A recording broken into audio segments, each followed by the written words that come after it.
and the blood mage stormed off through the archway. The drag-eye turned. Rain went still as the dead. "What are you going to do?" Worry pitched Bernard's voice high. Dewson's steps were slow and heavy. Rain's muscles tensed, readying for him. Penny's wooden charm, the smooth piece of wood the mortals called a memory flat, was a warm reassurance in her palm, tied loosely to her wrist by a strip of delicate leather. She squeezed it tight for luck and held her breath, casting up a quick prayer to her friend, begging for strength in the way her mortal family had taught her. She received no sign that Penny was listening, but she believed with her whole being that she was, and it gave her comfort.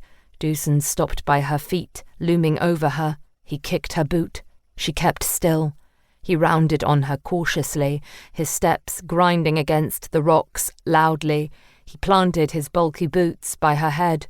With the flat of his foot, he nudged her cheek, smearing it with grit. She remained motionless. Then he drew back his leg as if he planned to stomp on her.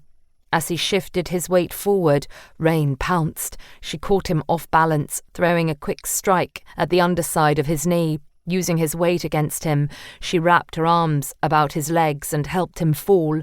Dewson went down hard. He tried to catch himself, landing on his wrists with an audible thud and a grunt of pain. "Yes," Bernard cheered her on. Rain rolled up Dewson's body, catching his injured wrist and ripping it toward her stomach. Mercilessly, she bent his hand back, and his cries filled the chamber, a cacophony of sound against the echo of rushing waters. Rain planted her legs, one across his broad chest, the other over his neck. She pulled his arm up between her thighs and twisted it at the elbow. With all her might, she clutched his wrist to her breast, trapping the arm in an unnatural position. Dewson screamed, and his boots pedalled at the ground, scattering rocks, casting up a great cloud of dirt. "Gods! Oh, gods!" he moaned. "Don't let him go!" Bernard shouted, and his shadow form expanded, enveloping the drag-eye. Rain gritted her teeth, nostrils flaring. The penny charm burned hot, wedged between her and Dewson's bent wrist. She kept the armbar tight while Bernard warmed around them. "Don't drain him dry," Rain warned her familiar. "I made a blasted bargain with this bastard, remember? I vowed to let him live." "I don't think it counts if I kill him." Bernard no longer sounded so quiet. He'd grown thicker and darker in his shadow form while Dewson blanched. "I don't want to find out the hard way. You're wrong. You need his blood more than he does right now. I can take what you're owed and let him live if you insist." Rain's pulse climbed. Her body warmed, but Dewson's shouting had drawn too much attention. There were voices and clattering footsteps in the cavern. More drag-eye, more soldiers, more than she could handle in her weakened state. Torches flickered in the draught, stirred up by the rush of their approach. Dewson had sliced open her throat and stabbed her side with iron.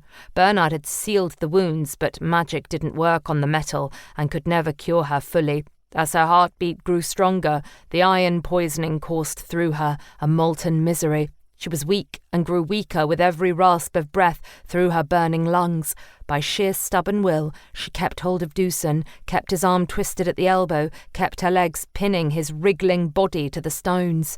No matter how she struggled, it wouldn't do to let her enemies know she was outmatched.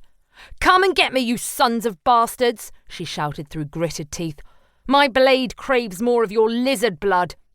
Bernard's laughter was a welcome sound in her head. "I'll rip their throats out," he said gleefully. "Soon you'll have more blood than you know what to do with. So come on, you fiends. You may send us to the next life, but we're taking you with us." Gushing water and heavy footsteps vanished, replaced by a sharp ringing that made Rain wince. "Bernard, my hearing! I've lost it!" She squinted in the dark as a dull buzz filled her ears. "Thank the gods it's all right," he soothed. "I sense your mate. He's near." "My mate?" Relieved tears pricked her eyes. Around her, stones lifted into the air and hovered there. The scent of incense, divine moon magic, melded with the smell of dank water and mould. "He's taken our hearing with his mage magic. Don't fight him. Let him speak death into our enemies' ears." Rain gasped. So relieved her next breath was a sob. Beneath her, Dewson trembled. His eyes were wide, the whites showing and glowing in the dim.